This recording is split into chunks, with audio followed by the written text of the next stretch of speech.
Hey guys, Kinggath here, and welcome to another episode of the Kinggath podcast. Today's guest is a longtime member of a team we are all very excited to hear from and finally play the mod, and that is of Fallout Miami. Welcome, K.constantine. Hey, happy to be here. Yeah, glad to have you. Love the look of that project, and I think a lot of people do because that trailer you guys put out, maybe almost a year ago, went pretty viral. Oh yeah, it's about 6.6 million views or something right now. Jesus, that's crazy. That's sure is. We're kind of blown away by the reception too when we dropped the trailer. Definitely weren't expecting that. Yeah, well, I think you guys really captured the feel of a classic Fallout trailer to where I wouldn't be surprised if a lot of people who watched that had no idea it was a mod until they got to the end and it said as much. Oh, there were so many YouTube comments wondering if it was a new game or a mod. So when you guys are building it, are you would you compare your, because for example I talked to somebody on Cascadia recently, and they refer to their project as a game as opposed to referring it to as a mod. Do you guys do something similar? Like, are you looking at it as a kind of spiritual, like a New Vegas to Fallout 3, like a Miami to Fallout 4 will be that? Or are you focusing on this is going to be a mod, it's going to be much smaller and not as grand in scale? Like, how are you looking at your project? We're kind of in between a game and a mod in terms of how you would refer to it, because we've always framed Fallout Miami as feeling like an official DLC, so it's sort of an unofficial DLC, since we're using the Sole Survivor as our protagonist, and when it comes to things like lore, we're kind of trying to find some sort of middle ground on most things. In casual conversation, we'd kind of regularly refer to it as a game because there are certain game design philosophies that we're bringing into it that are maybe slightly different to what Bethesda are doing, but at the same time, we're trying to be very respectful of what Fallout 4 is as a game and make sure that Fallout Miami kind of fits within that mold as an experience, but still provides something new. Sure. So you don't want to go too far off the tone because then it'll feel jarring, especially because I think you guys are one of the few teams who are doing New World space that's also connected to the Commonwealth still in the sense that you can take your character, play through the vanilla story, and also go to your world space. Yeah, exactly. The mod starts in the Commonwealth, and like all things Fallout, with a radio signal. That's exciting though, because it reminds me of an experience I actually haven't had yet personally, but a lot of people who keep telling me I need to do it, is the Tale of Two Wastelands, connecting New Vegas and Fallout 3, and that really appeals to me and obviously a lot of other people because it's a super popular mod. Oh yeah, I haven't played that myself yet, but it's definitely on my list. It seems like such an awesome idea, because I tend to, when I'm playing through any of these Bethesda games, is once I started out my character, I'm having fun just exploring, and then at a certain point when I start getting into the story, I'm like, I don't want this ever to end. I want to just be buried in this world and keep living with this character, but the end is coming. And then when you add on something like a whole nother game onto the end of it, it almost gives you this feeling of like infinite world to explore, which is really cool. Oh yeah, there definitely is something special about the games they make. It's the sort of feeling like for this decade, this is the game, right? It's the Oblivion, it's the Skyrim. Just everyone's playing that, right? And trying to get as much content in there, make as much content for it as possible, right? It's like we're doing Fallout Miami. Yeah, it's pretty awesome, and it looks like Bethesda has just embraced that too, because they've come out and said that we know people are going to play this game for a decade, so we're trying to keep that in mind with each of our new games. Like Elder Scrolls, when they design Elder Scrolls 6, they know it's gonna be played for 10 years, so it's kind of fun to be involved in that and know you're creating content for it, and you're going to help people on the tail end of that have these insane experiences. Because if you take all these different projects, combine them together, tack them onto the end of what's already a massive game, it's like that's so much content. Yeah, absolutely, and it also brings the whole community together, right? Because these projects, Horus, Cascadia, Fallout 4, New Vegas, and so on, they're also very public with their development, so people are continually looking forward to these things. They're excited for them. They're talking about them, and it's just it's wonderful for the community. Yeah, I agree. I also see there's a lot of collaboration that tends to happen on these bigger teams. Like I know there are a lot of people that work on multiple of them. There are some bigger names in the community who contribute stuff to everybody.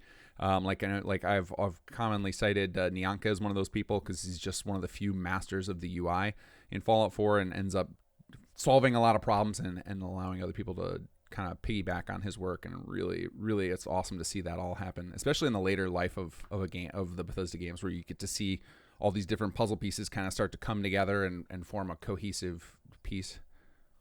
Yeah, especially when people when they're sort of through with the vanilla experience and the DLC, the sort of feeling of what the community wants begins to crystallize over time, and when the modding community can actually tap into that, like sort of deliver what fans are asking for.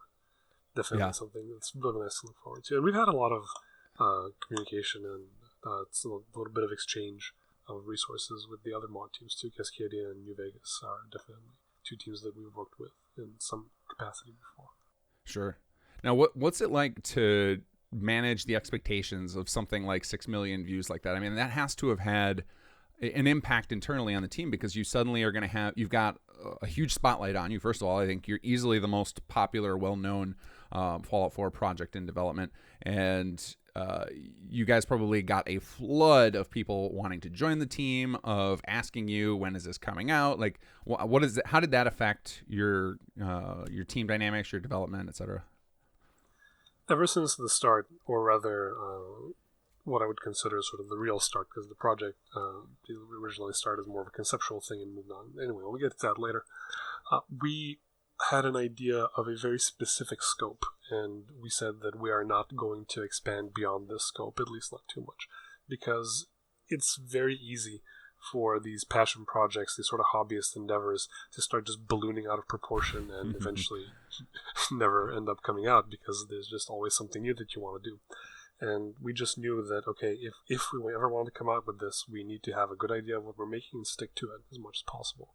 And there was some increase in ambition when we saw the reception from the community, which was just so mind-blowingly insane.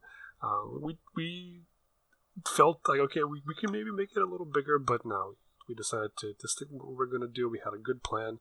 We didn't want to go beyond that, and we do want to eventually make it to release. So, yeah, I'd say that it did. It definitely gave us a lot of motivation, a lot of drive, but it hasn't changed the way that we're approaching the project fundamentally. We did absolutely have like a period of a couple of months where things were just a little crazy, with so many people constantly applying to the team, having to figure out like what our development pipeline is going to be now that we have so many more people. It went from something like maybe 5 active members with 20 total to like 150 people contributing to the project at any given point. It's kind of crazy. Yeah, that's nuts. I'm curious how you guys manage all of that, and I definitely want to get into that. But before we go down those rabbit holes on stuff like that, I want to talk about the feature creep problem, because this is a common issue. I know I'm guilty of it. My team will say as much. That I loved. I've always followed the improv rule of always say yes and. So like generally people come up with that is like, yeah, let's do that, and it can spiral out of control really fast. So you guys are obviously disciplined if you manage to resist that. But did you gain anybody new on the team with some new skill set that maybe you thought wasn't going to be possible prior, that did open up some doors for you during that massive influx of new team members? I mean, the original core team was very strong and talented at what we do in the different departments, so I don't think there's really anyone that came along that sort of opened the door to something that we didn't think we could do.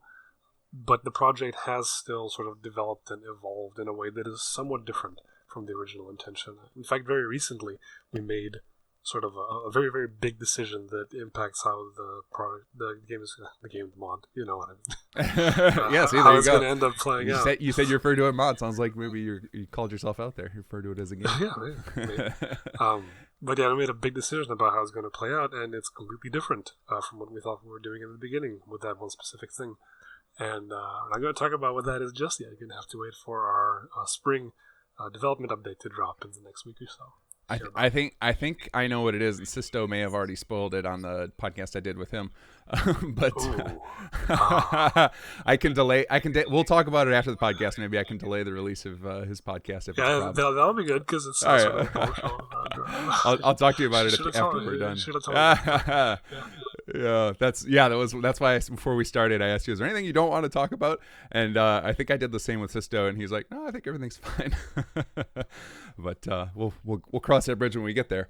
Anyway, yeah, that can definitely happen though, right? Like you get to certain points in development, and especially when you're working on somebody else's engine, it's hard to know in your planning phase what's actually possible. Like you have a rough idea based on experience and whatnot, but it tends to be that a lot of problems you think are there, you're like, I could probably work around that, and then when you get into it and you maybe find some hacky ways, it's like, well, that's not going to play good for players, and then you're forced to kind of reevaluate. And I assume things like that are what drove these major decisions you're talking about.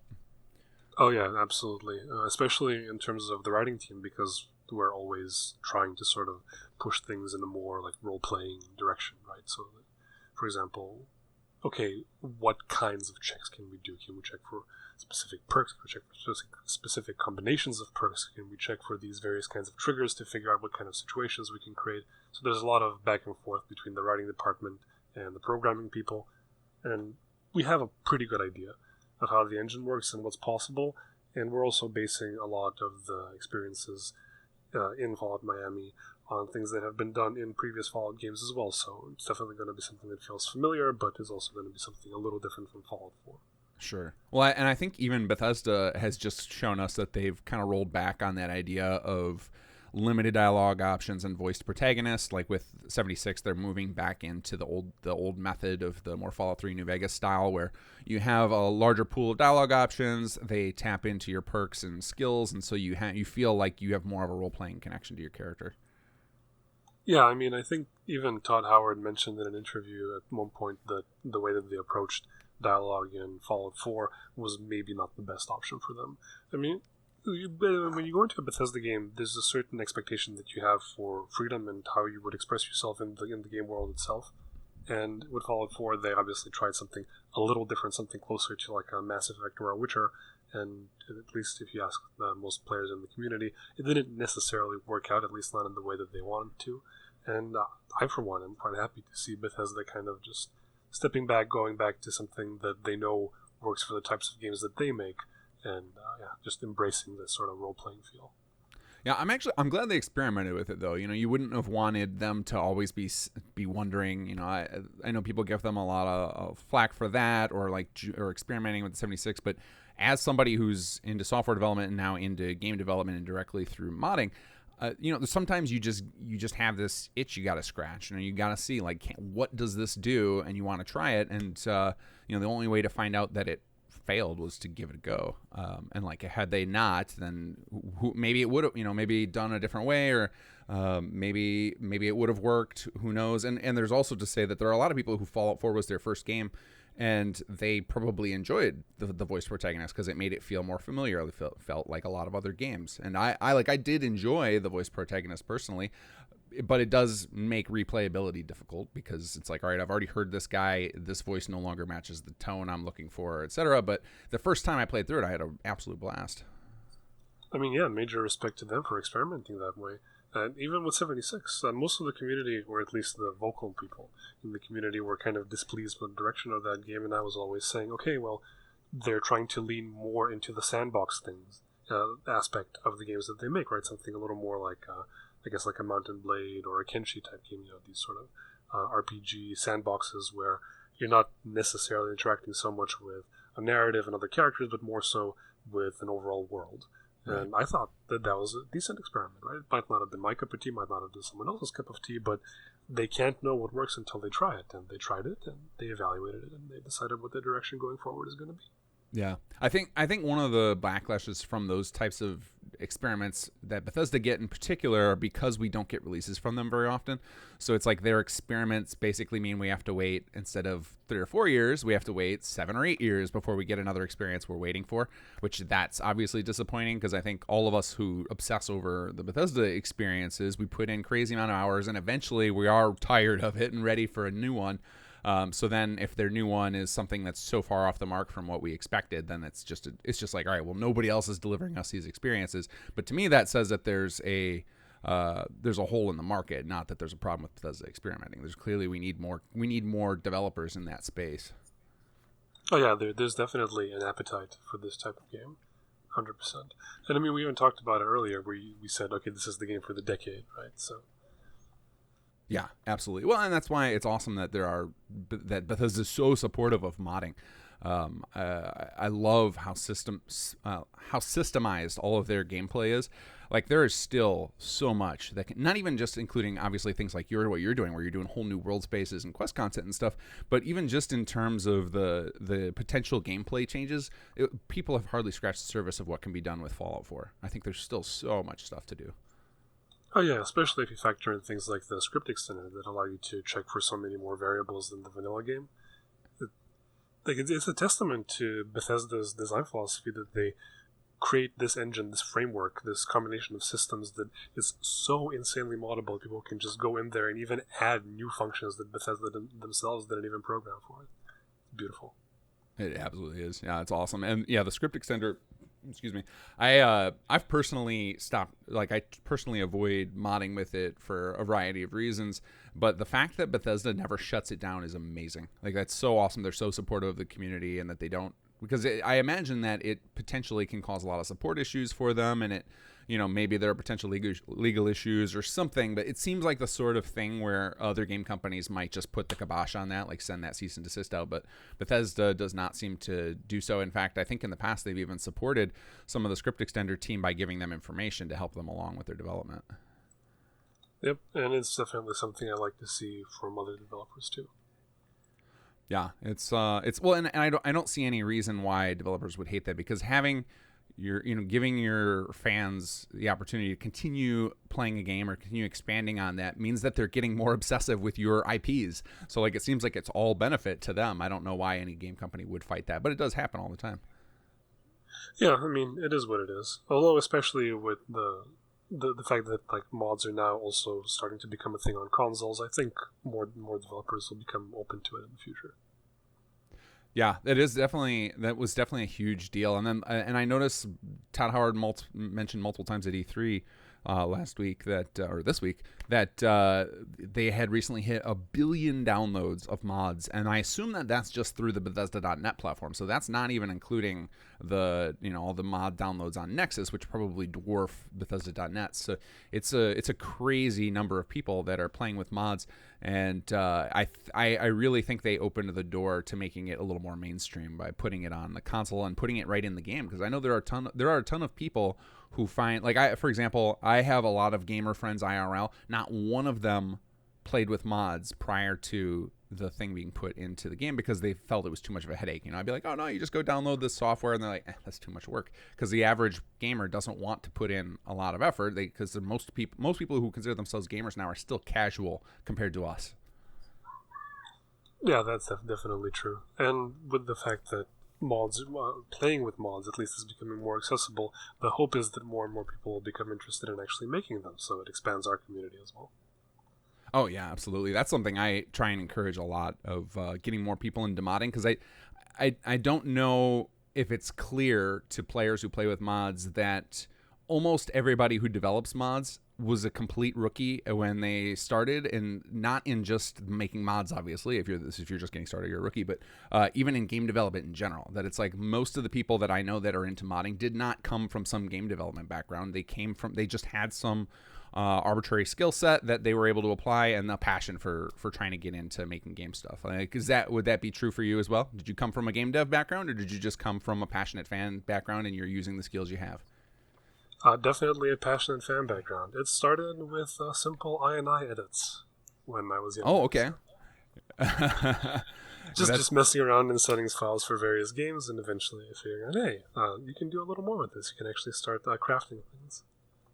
That is the simplest possible mod I can imagine. Start tweaking INI settings. And some people look at that stuff and be like, oh, that's not actually modding. But I've seen some of the INI files people put out, and like they've put a lot of effort into. Like there's some great ones for setting up different configurations for third person to make the game feel better. And like when you play with those, it's like, oh, I would not have put the amount of effort they did into tweaking that and getting that right. So I don't think that's not a mod. I think anything you're doing to alter the player experience, that can be considered a mod in a big way. Oh, absolutely. I mean, it also depends on what kind of variables are surfaced to the end user in the INI files.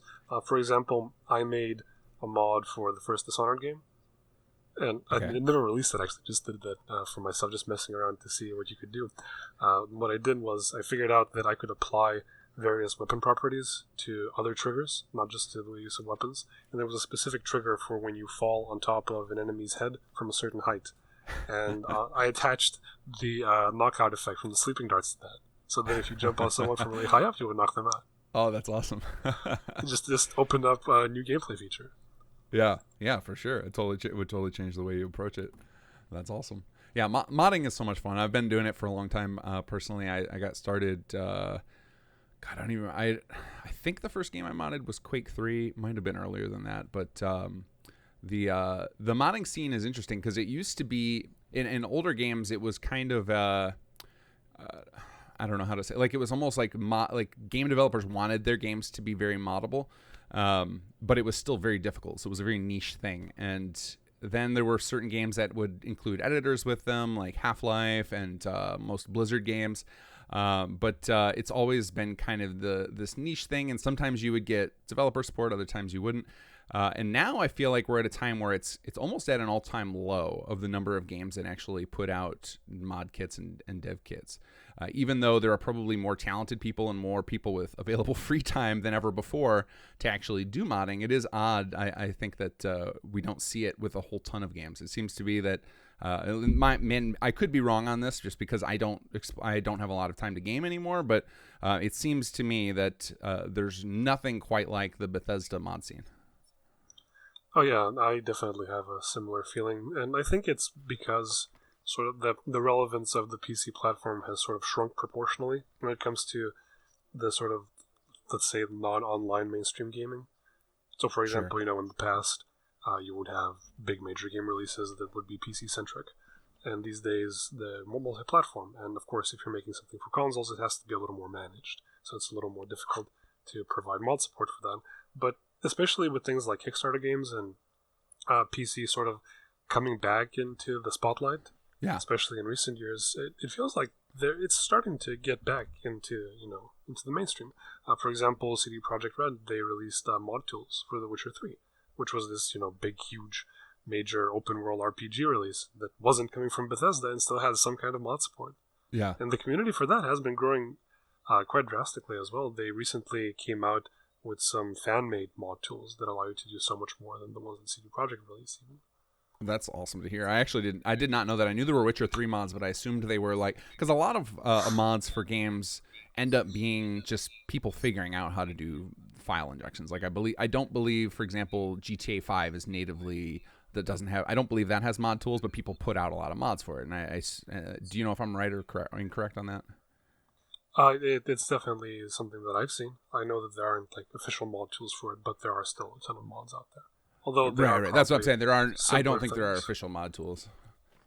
But that's and it's probably simpler things like reskin. So sure. But that tends to be the case for a lot of games when you find mods for them, is they're kind of hacked in more than officially supported. So I didn't know Witcher 3 did that, but that's really cool because I think you're right. I think CD Projekt Red does represent one of the companies that's starting to offer some of the experiences those of us in the Bethesda space love. And it's nice to see more companies come into that space because it's such a fun genre. I mean, they themselves came from a PC background as well, so it's nice to see they're keeping that alive. Yeah, absolutely. Well, I think one of the things that's been fun about stuff like Twitch coming out, it was such a weird thing to me. Like when Twitch first came out, I was like, who would want to watch someone play a game when you could just play the game yourself? Like I've since flipped 100% or 180 on that. Like I get the draw of Twitch, and it's a great way, something you can do while you're doing something else, whereas games require pretty much 100% of your attention. So I get it, but I think it also has had the benefit of increasing players' interest in PC again. Is that it's like, oh, you watch these streamers play at 60 or 120 FPS, like with this crazy good graphics, and you're like, oh, I want that, and realize you can only get that on PC. So I think that has had a big boon toward bringing people back to PC from console.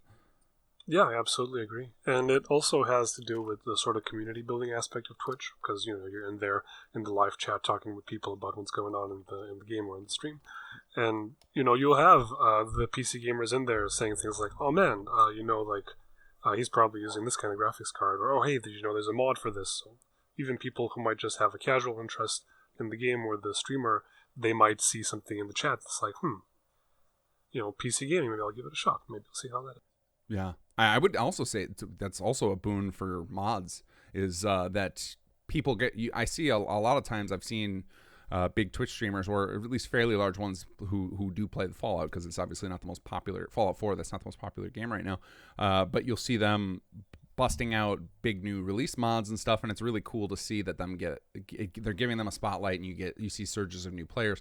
So it's not just one of the things that tends to happen with mods that's unfortunate is usually the mod will get released, and then it'll get spotlighted by a few YouTube channels, and then it's basically, if you put the effort in to build a community for your mod, you will continue to have players. Otherwise, it kind of gets forgotten, and a lot of people don't notice when these mods get big updates and stuff, and that's always unfortunate. But with things like Twitch streaming and stuff, you can see resurgences where it's all of a sudden they'll bust out some story mod they've never seen, and then those mods can get a nice boost of attention again, which is really cool. Oh yeah, absolutely. Twitch and YouTube for us especially were really important early on when it was kind of difficult to get the word out about the project. That was before we had the trailer and sort of decided to take our PR into our own hands.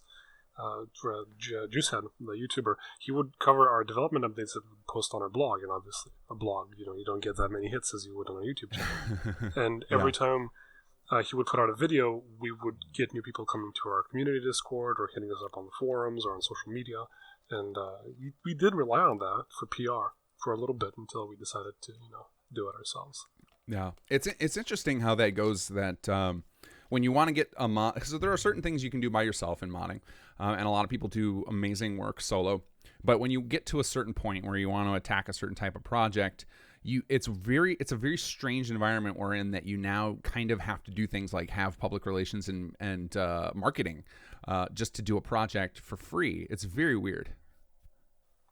Definitely is, and I'm quite happy that I'm in the position that I am within the team, because I have sort of a light background in marketing. I've studied it for a little bit, and I've had some ad agency work in the past. So when we had the reception from the trailer come in, these 6 million views, I proposed to the team, hey, we have a YouTube channel that has a little bit of an audience. How about we make our own presence on YouTube? And since then, we've been putting out the development updates, which have been very, very well received by the community. Yeah, it's exciting to see, because it does make the project feel more real, like it's actually going to happen. Because there are a ton of Fallout 4 like overhaul or world space mods that get announced, and some of them look very impressive in the amount of work that's been put into the upfront marketing, but then they just kind of die, or they don't seem to have any real progress to where you're just like, I think most people at this point expect the only big mods people are expecting that might get a release based on the marketing stuff, and this is from my perspective, obviously, and conversations I've had, so I may be incorrect on this. So any of you out there listening who are working on other big mods, if you want to correct me in the comments, go for it. But the ones I see are Cascadia, Miami, Fallout 4 New Vegas, and if they don't get another cease and desist, then the Capital Wasteland project. So there are basically like 4 big projects that look like they're likely going to happen, and that might not be true, but the perception is that that's the case because those are the only 4 that are making an effort to actually market. Yeah, and it's not an easy effort to make either. We did recently make a decision to move to seasonal development updates as opposed to monthly ones, just because it adds a certain pressure when you have to come out with this type of content, and it does take away from time we could be spending developing instead. So it's kind of a double-edged sword. You need the PR to attract people to help you make the project a reality, but on the other side, you also need to work on the project itself and less on the PR. So, right. It's not an easy question to answer, but yet, like you said, it is definitely important, and I kind of share the same perception that these big 4 are the ones that are at least the most likely to see an eventual release, and that's mostly because these are the ones that you will hear about again and again, because they keep coming back up since they are constantly posting some kind of development update, some kind of social media presence. Yeah. And it's a weird thing. I don't think a lot of people understand the importance of just having the public on board, in not only the sense that you need recruitment because these big projects require a ton of work, but also their motivation for the team is that you guys, when your team sees that people care and that there's a lot of positive feedback, it kind of keeps morale up and keeps people going, because it's very hard to see the end of the tunnel on these, because the development cycle on a mod like Miami is going to be 5 or 6 years. And so I don't think most people are I know I wasn't, and most people I know are not. We're not trained to understand what that actually involves, like what that actually entails. You get inspired at the beginning, you sign on to a project, you're like, great, I'm going to get involved in this. But then the idea, like thinking ahead that many years before your work's going to see the light of day is very challenging. Yeah, doing the work itself can really sap motivation just because you need to sit down and churn through whatever your current assignment is and then keep doing the next one and the next one and the next one. And it keeps going and going and going, with release still being just as far away as it was at the start, seemingly. So it is definitely very important to have kind of a clear mind and a good perspective on, okay, this thing is going to have a development cycle, and it is not going to be something that's going to just happen tomorrow. So it is important to receive sort of external motivation, especially from a community. When the trailer originally dropped, we were also approached by a lot of different gaming media outlets like blogs and websites and so on. And I personally made sure to constantly be showing the team, hey guys, look who's covering us, look who's writing a piece about us, because it did help a lot with motivation. And it's hopefully something that continues to go on forward so that we can keep being as motivated as we have been so far. Yeah. Now, one of the things that I have found in all my years modding, I used to be involved in a lot of big mod teams for other games, and now I find myself in that position again with the Sim Settlements team, as I found that it tended to be that there was a small group that would do the lion's share of the work, and they were incredibly motivated and obsessed to where they were putting in all free time available, and then some time they probably shouldn't have. Do you find that that's the case with your team as well? You have a small group that's putting in crazy hours and are pumping out a ton of content? Oh yeah, there's certainly, since the very beginning, there has been a core team and then a sort of larger group of contributing members that maybe aren't as active. We've had a lot of people that will join, maybe complete one task or two tasks, and then they have to leave, which is absolutely fine. They have their own lives to take care of. But yeah, there's definitely this sort of small core that's extremely dedicated and just constantly at work. And, that doesn't mean that it's always the same people. Some of those people have had to leave, and new people have come into that sort of core team. And those are the people that make up our cast of department leads, in fact, me being one of them. Sure. Yeah, it's again, I think it comes down to that, you're looking at this really long development cycle, and that it's, who knows what's going to happen in your real life, and you obviously, and it's hard to prioritize, a hobby project in that long scale when it's not supporting your life. So like, that's the difference between obviously a hobbyist and a game developers. Game developers can manipulate the rest of their life around these long dev cycles. For example, Red Dead Redemption 2, Rockstar said it took them 8 years to develop. That's similar in timeline to something like New California that just came out for New Vegas. But the difference there is that everybody that worked on Red Dead Redemption were relying on that for income. The people on New California, not so much. So then you're going to have a lot of turnover and cycling people, which is... I'm always torn on that because it's a little sad to see because, there's a lot of people, like we've had the same thing on some settlements. There's some people who started out early on the team or are no longer on the team, and it's sad to see that they're no longer on the journey with us, but at least we saw some of their content out. Now with you guys when you're not doing regular releases of content, all of your stuff's going to come out later. So by the end of it, it could very well be that only a couple of people from the original team are actually still on the team at the time you actually release. Yeah, absolutely. I mean, it's just the reality of how things like this work. These sort of hobby projects, these love letters, these passion projects, and so on. Just let me give you an example. Right, today I was doing some work on editing the localization for an unannounced fantasy RPG, and that is going to take maybe 7 or 8 hours out of my time today. And outside of that, I need to sit down and edit the script for the spring development update for Fallout Miami. Then I need to go and start editing certain main quest stages for Fallout Miami as well. So obviously it's not always easy to find the drive and the motivation when you have to devote your time to improving your life and working on whatever job you have professionally. And then separate from that, you still need to find the time to actually work on these passion projects. And it is work because like I said previously, it does just take a lot of time and it's not something that you can sit down and be like, yeah, we're going to make it and then release it tomorrow. It's just going to take years. So turnover, definitely a concern, but I think it's just the reality of the situation. Yeah, that's kind of how I looked at it. Is it used to be something I was constantly concerned about, and it would be, I always found it when I was younger in modding, I would get really demoralized when people would leave a team I was on, and then, you know, like as I grew older, I started to understand. I was like, oh, okay, well, you know, you end up having to make more life priority. But I wanted to bring it up because I think it's something that I'm sure others who have joined the teams, for example, like you said, you had almost 150 contributing members so far, is that I'm sure some of them, even while on your team, they saw somebody leave that was, maybe higher up, and that demotivated them. But what I'm trying to say is it shouldn't. Like anybody on there, if you're on a team and you see that, you know, some people leave, it's not a sign that the project is falling apart. It's generally just a sign that that person had something happen in life that required them to move on. And I think that's very normal. And I think you'd hear the same tale in any big mod team throughout any games. I think that's just part of life. It's people can't make these hobby projects their priority. It just doesn't make any sense. Yep, and it doesn't have to all be all sad, right? Because new people are constantly coming into it as well. People who are maybe just starting out modding and join these teams to also learn and acquire these skills. So it is what it is.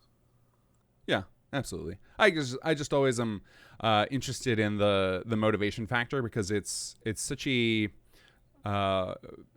interesting thing to do with your free time, to devote yourself to a long-term project that you may or may not see the end of, that feels like grindy work a lot of the time, and it's just a very interesting thing that we do. And I don't know where the motivation comes from. I mean, for somebody like you're one of the project leads. Like you probably have a vested personal interest in seeing this. You probably are committed and are like, I'm going to see this to the end unless something horrendous happens. But yeah, it's a weird thing, like why some of us are driven to do that and push through, despite all the odds that seem stacked against us. Yep. I mean, there's also the sort of portfolio factor as well. A lot of people are joining these projects to sort of build up, the material that they can then maybe show when they're applying for jobs in the games industry. We actually had multiple members of our team report back that they've had interviews with Bethesda where Fallout Miami has come up and they have been aware of it. So that's fantastic. It does seem like it is something worth pursuing as a course of action. Even for me, despite all the emotional attachment I have to the project, this is also something that I at least originally saw as being somehow a portfolio piece as well. Oh yeah, absolutely. That's actually something. So our voice acting director Kobus is very, very passionate about making sure people who do voice work for us get stuff for their demo reels.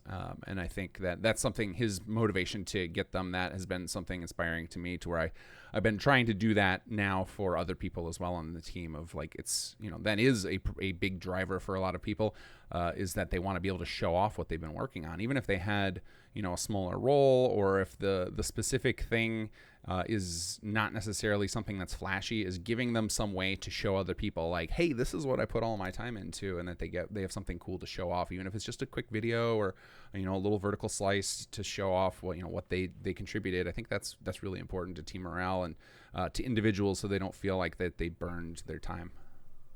Definitely. And also, modding is a small world. You mentioned Kobus. I was supposed to work with him on a Game Jam game, but we had our lead artist and programmer flake on us for that, so didn't end up working out. We're hoping to cast him in some role for Fallout Miami, but we'll see. Well, Kobus is great. You should definitely cast him. Although lately he doesn't want to use his voice up. So he's been all in on the directing side. He's got talent. He needs to he does have talent. Yeah, we love to get him to voice characters when we can, but like I said, we've got him so bogged down with recruitment lately, because he is very well connected in the voice acting community, especially of the Bethesda games. Yeah, that's good to hear. Yeah. But yeah, that's another example of the the small community and how there's a lot of interconnectedness between the teams. Is certain people, and I think part of that is just the passion that comes through. Is that certain people just get really really passionate about seeing these games develop, and as you said, we kind of crystallize as a community what we're looking for. And that's why, like, for me, this is why I say Fallout 4 is still in the early throes, because I think it's once you get later in the life of a game, you basically, a lot of the people who just kind of jumped on the bandwagon early on because the game was fresh and new to them, those people have faded out, and then you end up with kind of a core group of dedicated people, and then everyone starts to agree on different frameworks and what are the experiences players are actually after, and we can start collaborating and making sure our stuff works together, and it's really fun.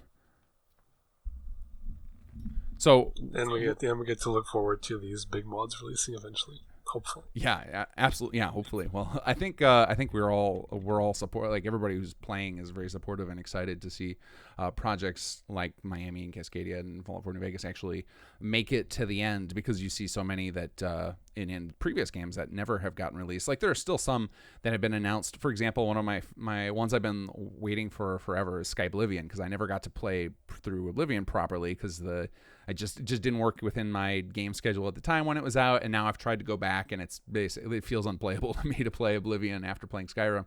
And so, like, that's one of those types of projects you see that pop up in the Bethesda community. It's like, that's been in development forever. Are we ever going to see that going?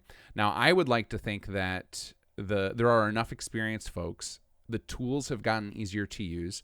There are more talented people looking to do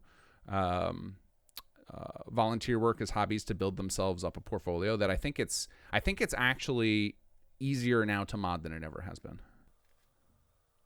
Yeah, it's definitely easier on the technical side, especially because game development has become so sophisticated that, in the sense that, like, they're able to surface so much more to people with a lot more intuitive user interface, and it's becoming more popular, and people are just able to gain access to so much more information through things like YouTube and so on. So, yeah, definitely.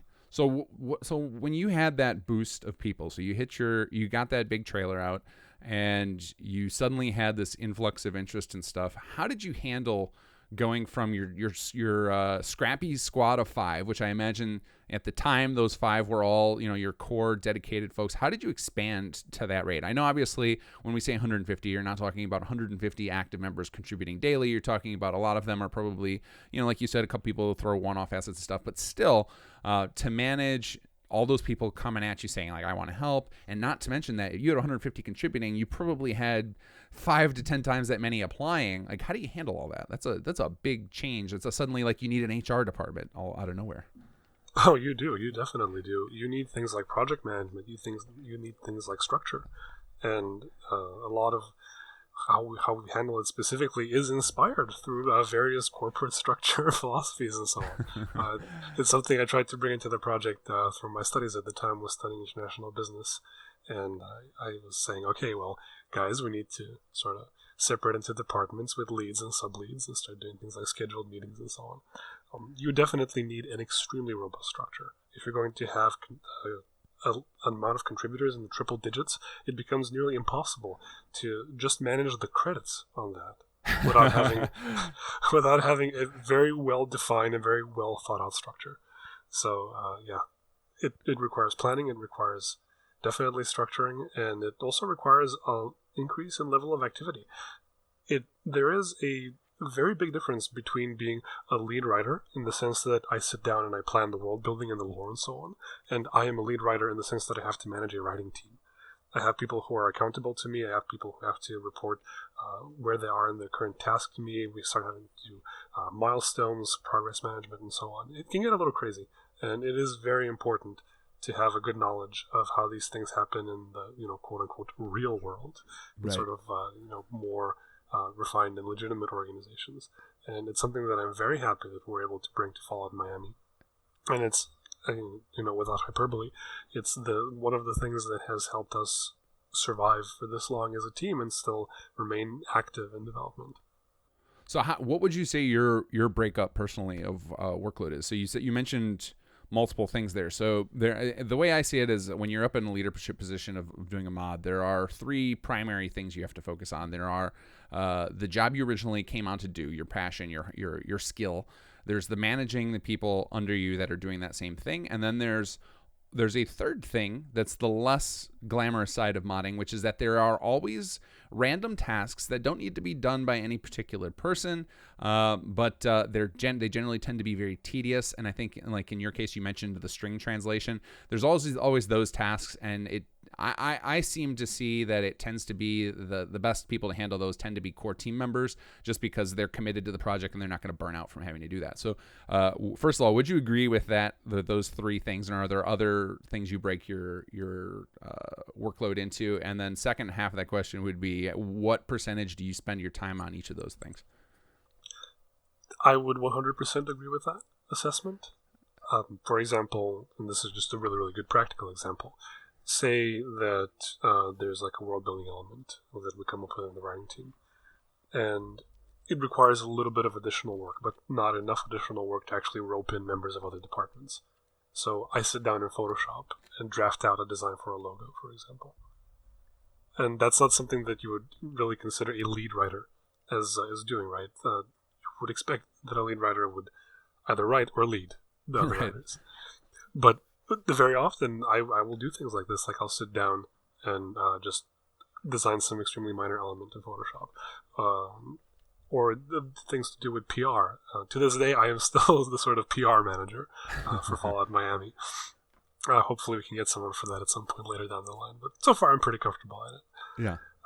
In terms of percentages, it's definitely shifted, especially as the project has become larger and a lot more organized. I used to do almost exclusively nothing but writing back in the day.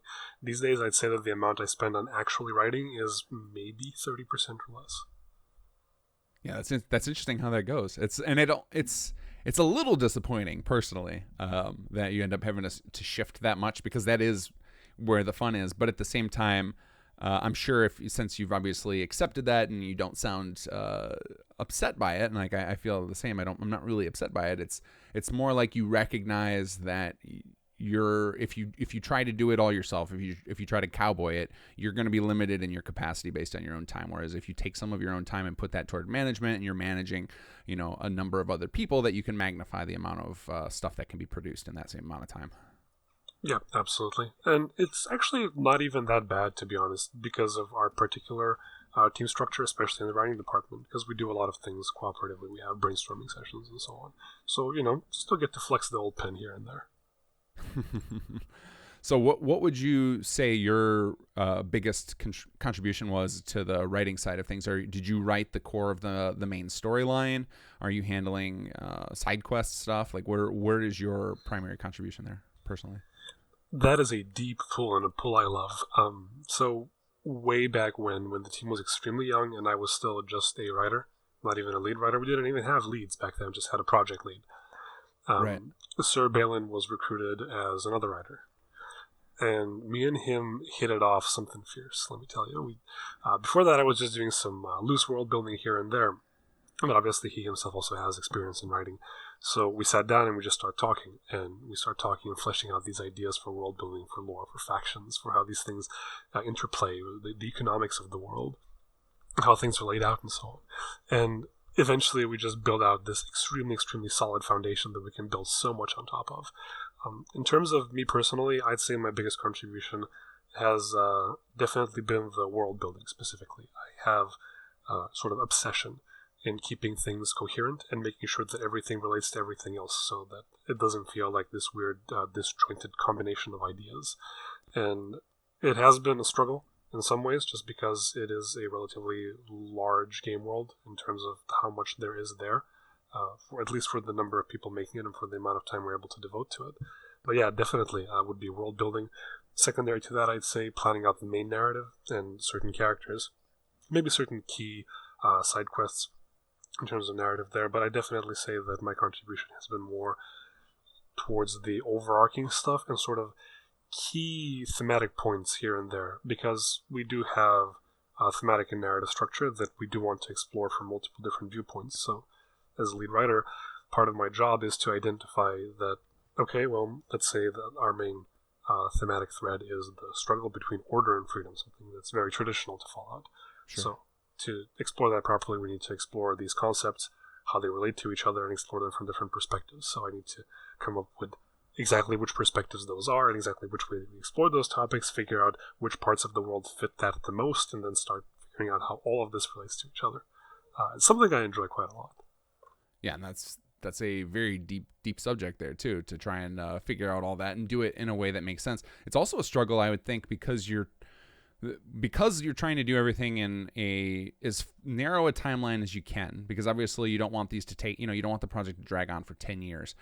This is something that I've struggled with, and maybe you can speak to it, is that we tend to want to get things moving. Like, for example, say we have, and this is something I can quote literally that we did. We brought on like a dozen writers at some point, and we wanted them to get moving on a particular part of the project, and we still hadn't fully fleshed out the tone of some of the other pieces, and then so some of the stuff when it came in later became disjointed, and it was like, all right, that doesn't really match the tone we fell onto.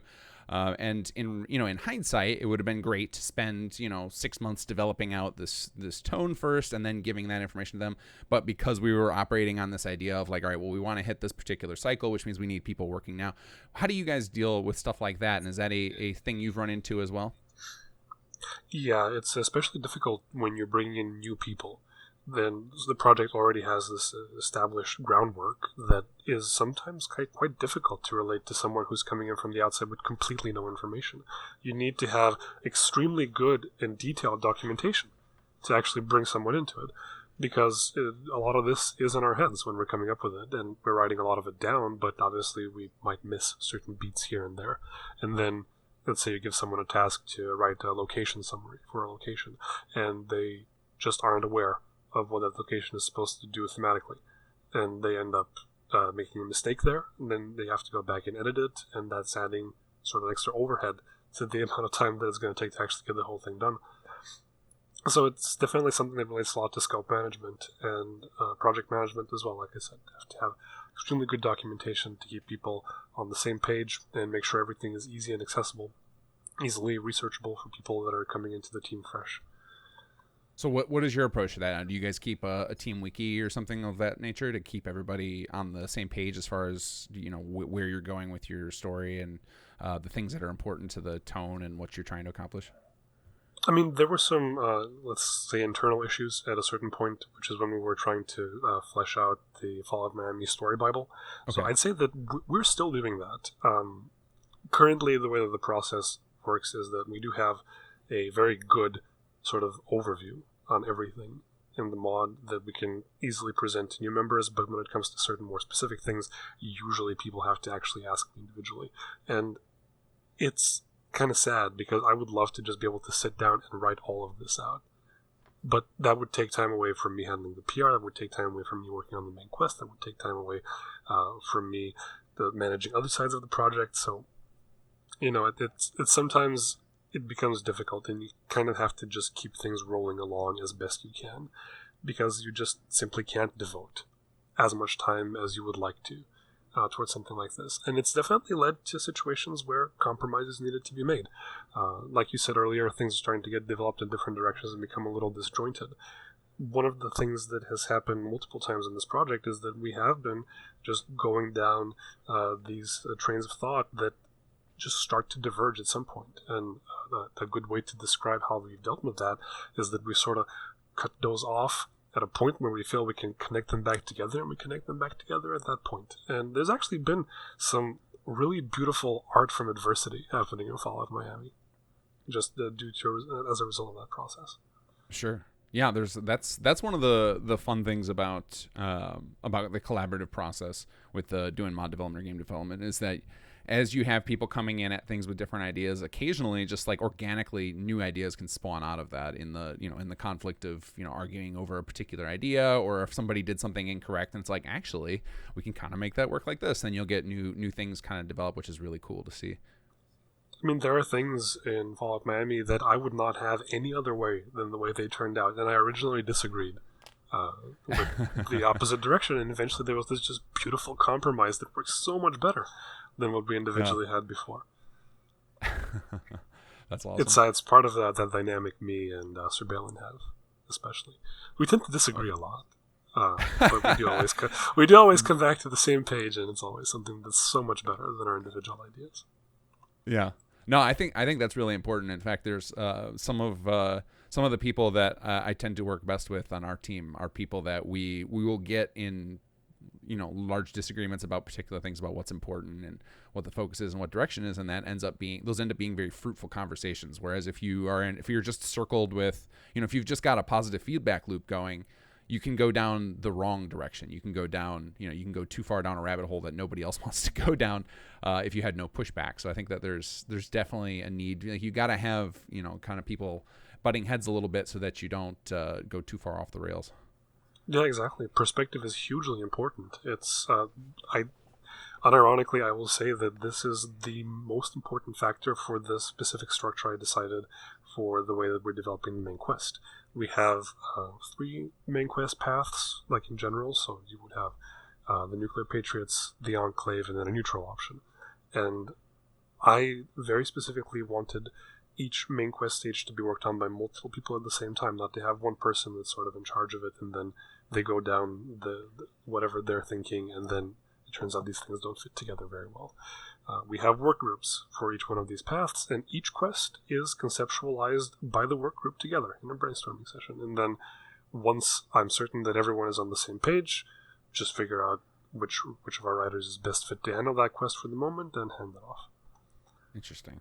So rolling back just a little bit, one of the things with the documentation side that I've struggled with is that having too much documentation can actually be just as much of a turnoff as not having enough.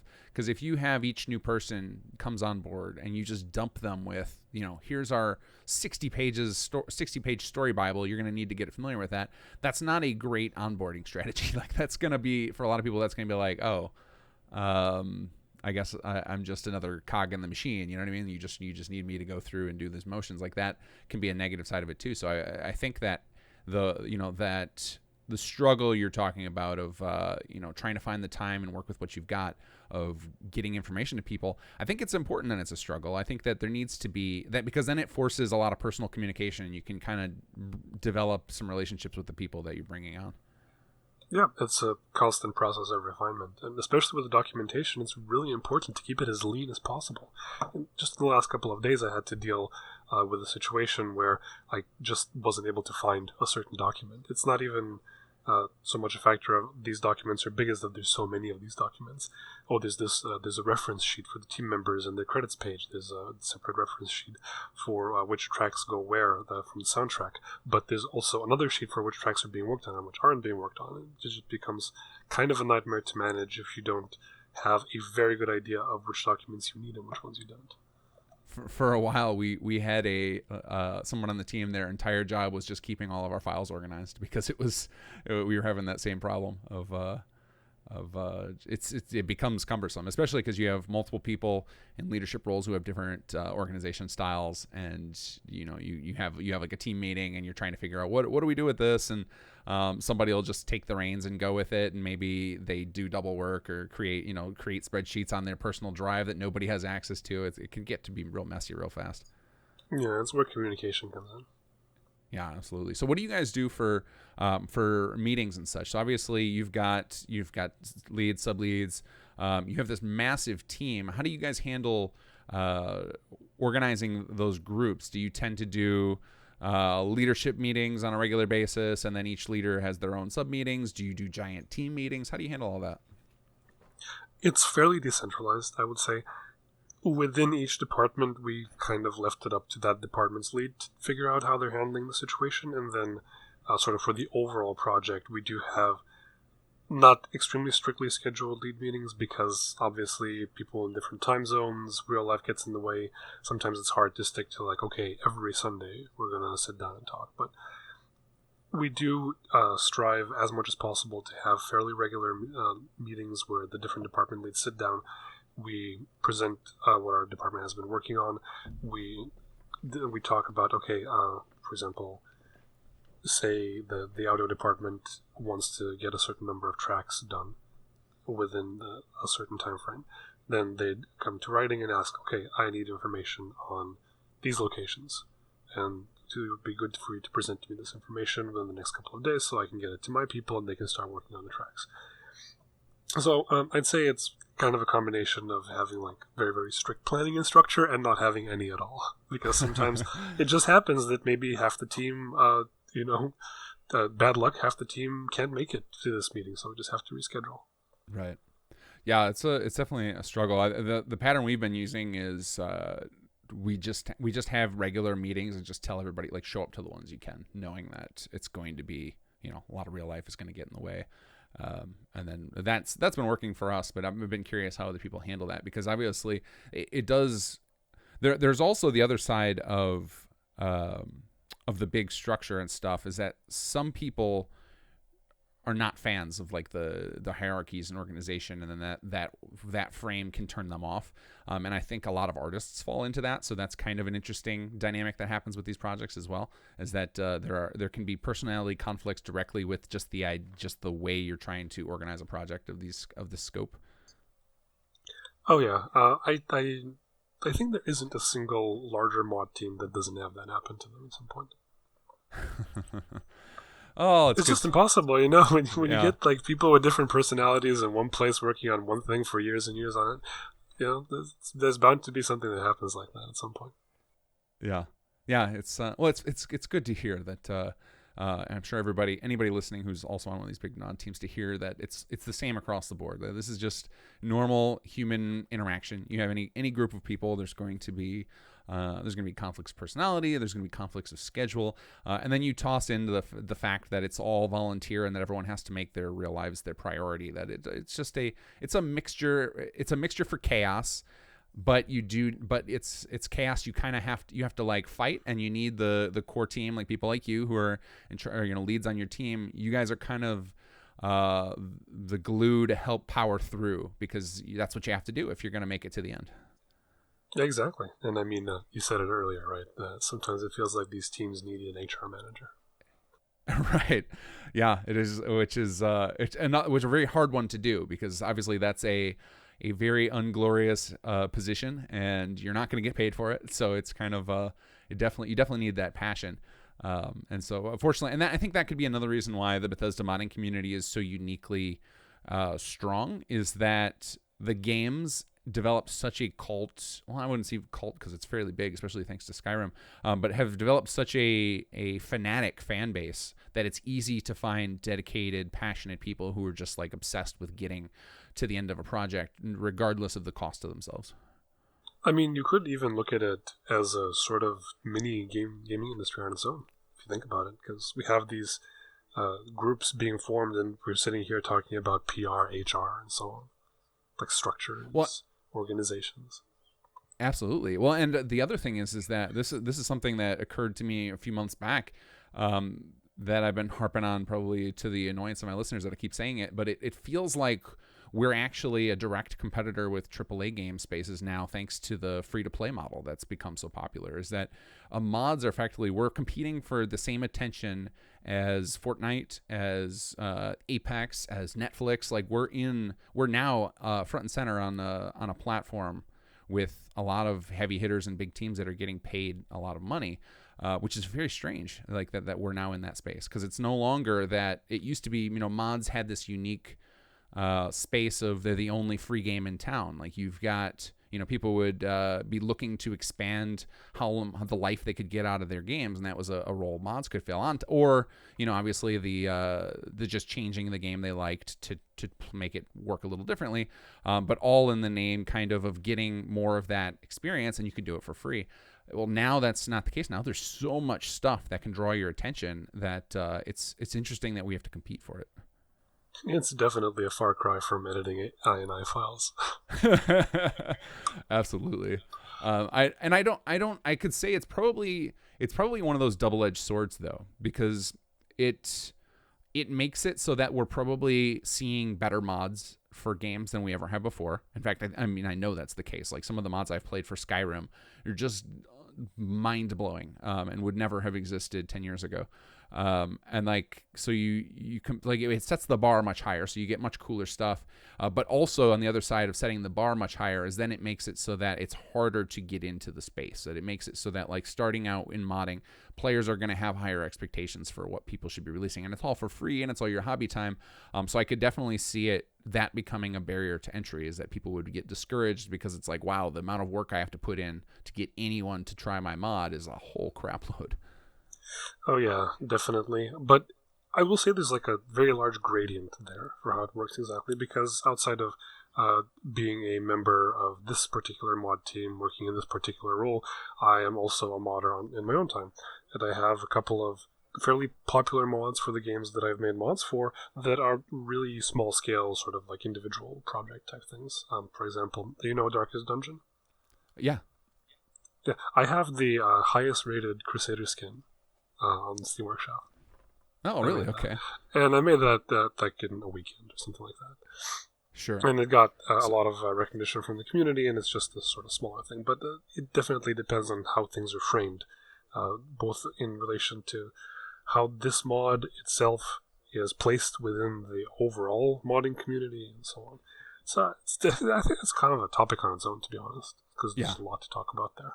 Yeah, absolutely. Well, it's something that is interested me a lot lately, because it seems to me that there are a lot of people in any modding community, but it's especially a kind of a meme among Bethesda modders, is that there are a lot of idea men out there who will shoot off random messages to modders and ask them to make mods for them. And it's been one of those things where it's like a lot more of these people should just be trying it, just try and mod. But at the same time, I also see that the expectation of quality keeps going up. Is that oh yeah, and it's going to keep going up, because a lot of especially these larger teams like us, we have people with many years of professional talent, and yeah. When the quality of the released mods is just kind of seemingly increasing over time because the tools are becoming more sophisticated, the people that are working on them are more experienced, maybe even professionally experienced, it's going to raise the bar. But at the same time, the floor is also, like, if the ceiling is being raised, but the floor is also being lowered, considering how much easier it is to start modding. So I definitely think that modding has a very interesting future to look forward to. Yeah. Yeah, I think I don't think people should be discouraged by that necessarily. I think it's just a matter of you're going to have to take more time to learn the tools of your trade. So, if you want to do textures, you're going to need to, look into things like Substance Painter and get better at the tools that are available out there. And there are a lot of great options thanks to, YouTube tutorials and what's it, Gumtree, what is that one? I can never remember the name of it. Nero is always talking about it. But anyway, there's a lot of great sites out there where you can learn new skills, and people are constantly, because one of the cool things about the computer world and just software in general is that we can automate a lot of things. So generally, people who are obsessive creators will tend to want to not have to keep doing the repetitive stuff, so they'll create automated solutions, and then they tend to give those out for free, whether it be in tutorial form or plugins. So there's a lot of really high-end things you can pull off with minimal effort if you just find the right tools to do it and follow the right people and watch the right tutorials. So I think if people want to get into modding and want to get past those what seem like really high-end barriers, they're probably not as high as they think if they just find the right information. Yeah, exactly. So now in that vein, have you guys found that you've ended up creating some automation solutions to handle some of the workload that you've put on yourselves with this big project? I'm probably not the best person to answer that question, but what I can say is that maybe we haven't created sort of automation solutions to these things, but especially the amazing people in our programming department, the systems that they make, the code that they write is quite versatile. So if you need to apply it, for example, if you need to apply the reputation system to a new faction, you don't need to write a bunch of new code. You can just plug them into the system directly. So there's definitely a sort of a work smarter, not harder kind of mentality there. Sure. So how much of so you do a lot of the writing, you do a lot of the team management. Do you have to do personally much of the implementation work, or is that stuff you hand off to others? It's stuff that is handed off to the programming department, but we have made sure to make it as easy on them as possible. So, for example, when it comes to implementing dialogue, we have a template within the writing team that is identical to the way that dialogue is handled in the creation kit. So we're writing it in the same way that is going to appear in the game in terms of how it's going to be programmed. So it makes it quite a lot easier for the implementation people to just take that and directly plug it in. So it's something that we've thought about a lot, and we've gone to a lot of effort to make sure that it's as easy as possible to go from idea to in-game material. Yeah, so that is definitely a challenge. For writers, it's a total mindset shift too to write in a branching pattern, that's just, especially when you get to forks in the dialogue where things can take a dramatic turn in the story. Just having to write like that is a challenge in itself. And then you've got to do it in a way that programmers can make use of it. My hat's off to all of you who write for these games, because it looks like a bit of a nightmare from an outsider, from a non-writer.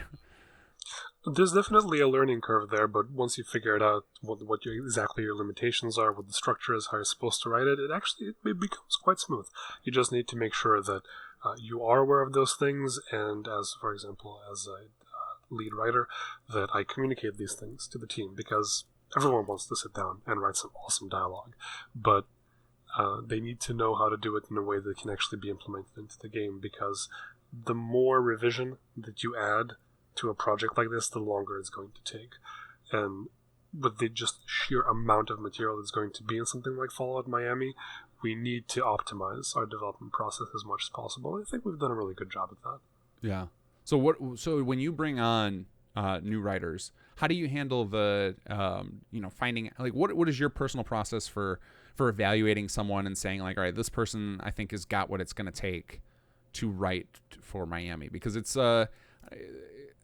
I've found that I've tended to offload that responsibility to others who are actual writers, because I don't fully understand how to evaluate somebody's writing skill. But there are definitely different types of writing you need. So you need people who can, do the grand narrative structure. You need people who can write dialogue. You need people who can handle the filler stuff like terminal entries and stuff.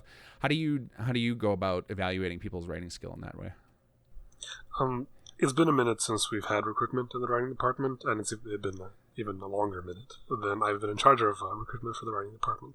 But the way that I handle it personally is that obviously we require some kind of sample text to be evaluated. So at that point, as someone who works as a copy editor and a proofreader, I can sort of zero in on okay, you have the sentence flow issues here, you got grammar issues, you got spelling issues. In that case, you wouldn't be a good fit. But if someone presents a technically competent text, then I have to look at the big finger quotes creative value of that text. So at that point, it becomes somewhat subjective. But Sure. As someone who has, let's say, a good amount of experience working with text, especially things that are presented in video games and on websites and so on, there are things to look out for. And once I go through someone's text and see, okay, they're able to present things in this way, they're able to construct their scenes in this way, they're using these kinds of narrative devices here and here and here.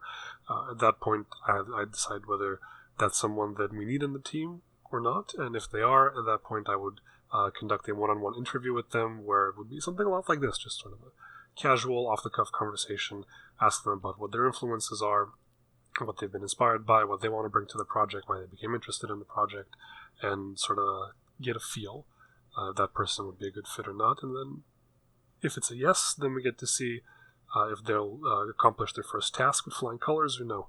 And then we can make a decision whether we keep them in the writing team or not.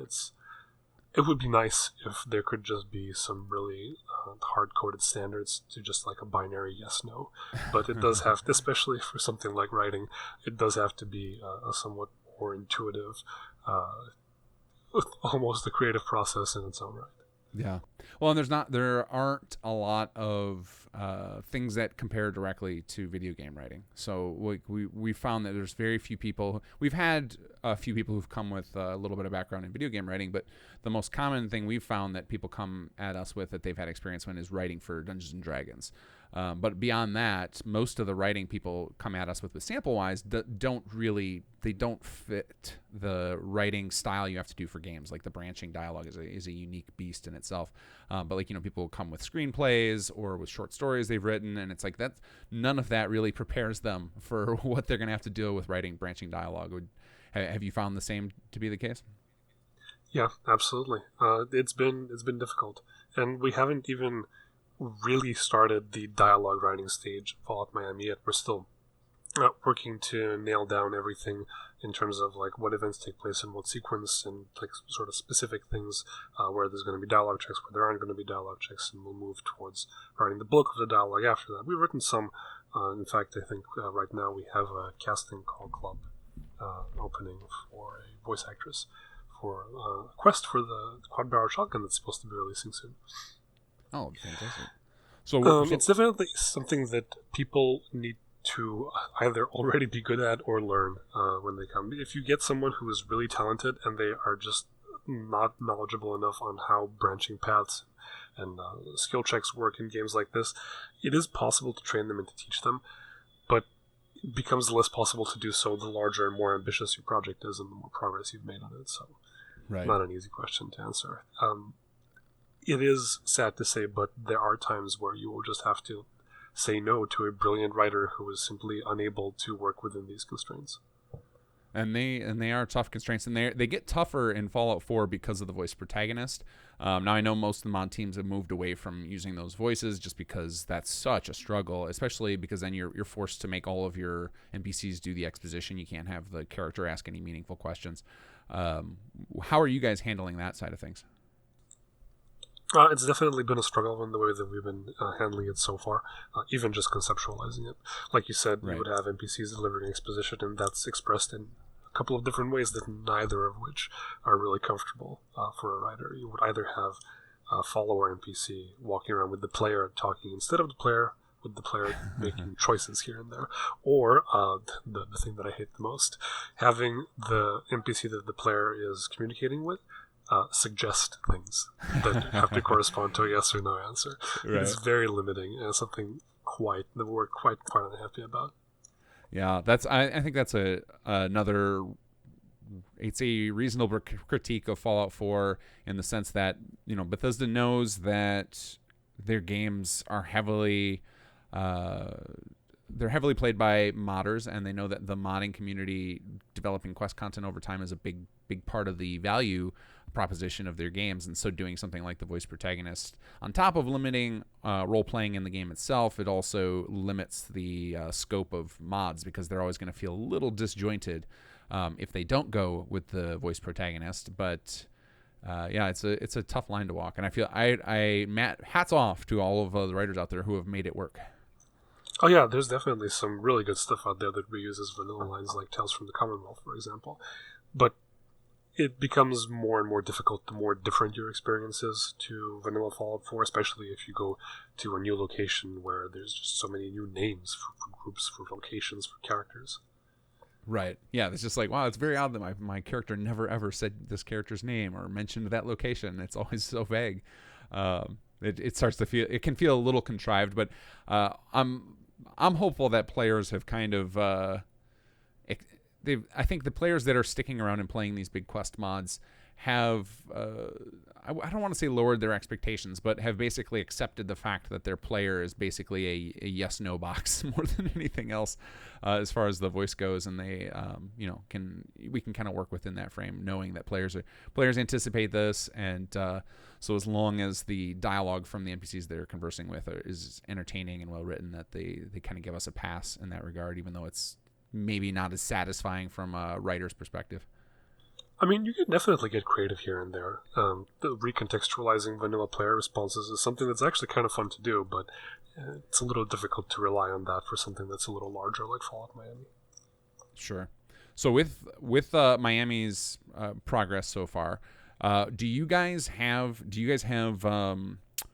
like benchmarks that you're trying to reach? I mean, I guess milestones is the word I was looking for. Are there milestones that you guys try to reach every quarter for your development updates? I know you said you switched away from the monthly because it puts a lot of pressure on, which I can attest to. It adds a ton of pressure because we have decided on a bi-weekly release cycle, which is very, very pressure filled. But when you are trying to do these quarterly updates, do you tend to correspond certain milestones so that you not only have stuff to show people, but also just to make sure you have progress moving? We definitely have milestones, but they don't relate that closely to the development updates. One, because we're just starting out with the quarterly development updates right now. The first one is going to be coming out within a week or so, hopefully a little less than that. It's actually been slowed down a little bit by me having to also work on the mod itself. I can't just devote all my time to the development update. But yeah, we do definitely set internal milestones. The different departments set them themselves for different things, but there are also overall ones for the project. So, for example, we want to have all the characters for the mod planned out by X month. Right. Or we want to have the entire main quest planned out, or the specific parts of the main quest planned out by the end of the month. And that does apply to the whole project, and it's something that we communicate to each other during the lead meetings. Sure. The roughly scheduled lead meetings.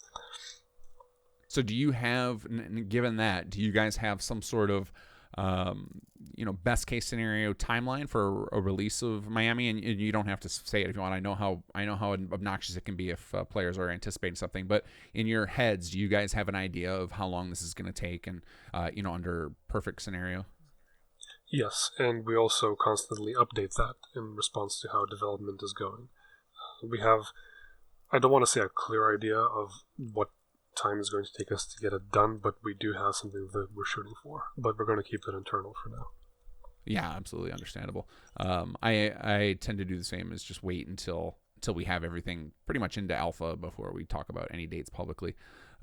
Just keeps expectations under control, and then people aren't hammering us for new content and stuff like that. But what I found lately is that because with each new thing that we've been doing on our team, we've been trying to kind of push the envelope each time and do something a little bigger, is that we're getting into scope territory where the having dates even internally has become a problem, because then if you keep changing your own dates internally, it can become a morale issue where it's like, all right, well, what is the leadership team doing here when they can't keep us on any of these deadlines? Have you found any problems in that regard? We have in the past, these days not so much, but that was mostly due to, I'd say, inefficient planning and management that we've had to deal with in the past. Because it's quite easy to say, okay, by the end of the year, we want to have this part of the project done when it's like April. Right. And then by the end of the year, you're nowhere near close to getting that done. So it's important for whoever is doing the scope management to actually be aware of what has been done so far and see if it is actually viable to extrapolate that going forward. Because you might have an extremely productive month where so much gets done. 3 months worth of work done in 1 month, and then you might have 3 months where no work gets done at all. So you're 1 month back at the end of it. Yeah. Oh, I've definitely experienced that. In fact, I had certain parts of our project have gone so incredibly fast where I'm just like, oh my god, and then I start planning based on that scale, and then it's like, all right, well, it doesn't scale like that because a lot of that was just powered by excitement, and that having to recognize that and keep that in mind with planning is. For me as a workaholic, that's it's hard to do. Like, it's hard to temper my expectations like that, because I'm the type of person, like, I get obsessed with something, and then once I see what's possible, I'm like, all right, well, let's just keep doing that over and over again, and not everybody can do that. And so that has been a trap that I've personally fallen into multiple times of like, all right, well, if we can just work at that pace forever, we can do this amount of stuff in 6 months or whatever. Yeah, that would be wonderful if it was the case, but we just have to do scope management. I've had my moments very early on when I've said, you know what, screw it, I'll just do the whole project myself. I'll write everything myself. No. Yeah. Considering that we might end up having a script well over 30,000 words total, I'm not writing that myself. That is a crap load. Well, it's awesome to hear that you guys have that all under control. You've got scope management, you got creep management under control.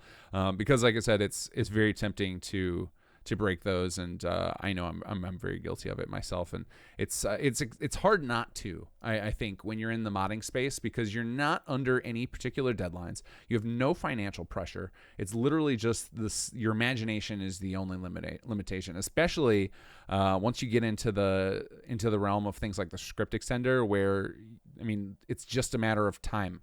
That's all it takes. Like you can figure out anything if you're willing to smash enough heads against the problem. So I think feature creep is incredibly important in mod teams, even more so probably than game development, because you don't have these outside forces preventing you from doing so.